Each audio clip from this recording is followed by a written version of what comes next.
In today's video, I'm going to teach you how to install the Salesforce CLI on your computer, whether you're using Windows, macOS, or Linux.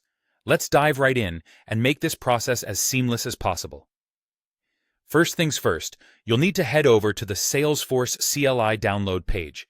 You can find it at developer.salesforce.com/Tools/Salesforce CLI. This is where you'll select the right installer for your specific operating system. Choose wisely. If you're on a Windows system, you'll want the Windows x64 version. macOS users, pick the one suited for your architecture, whether that's Intel or Apple Silicon.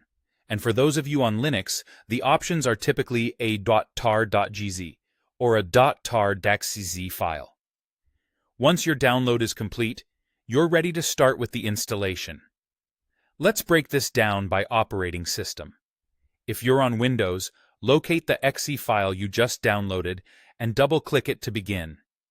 The installation process should guide you through each step, so just follow the prompts until you reach the end. Pretty straightforward, right?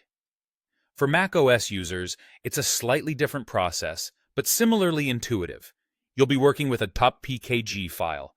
Double-clicking this file will kick off the installation process. Again, just follow the installer's prompts and you'll be done in no time. Now, for those on Linux, things get a bit more hands-on. You'll need to extract the files from your downloaded .tar.gz or .tar.xz archive. Once extracted, refer to the README instructions provided within for specific installation steps. It's crucial to follow these instructions closely to ensure a successful installation.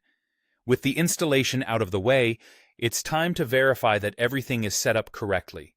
Open up your terminal or command prompt and type in the command sfdx version.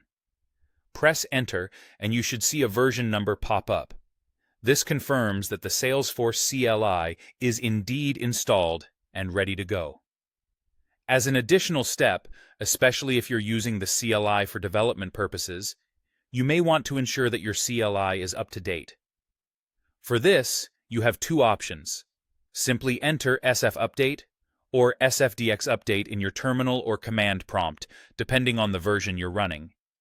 This will update your CLI to the latest version, making sure you have access to the latest features and fixes. And there you have it. With just a few steps, you've successfully installed the Salesforce CLI and ensured it's ready for action.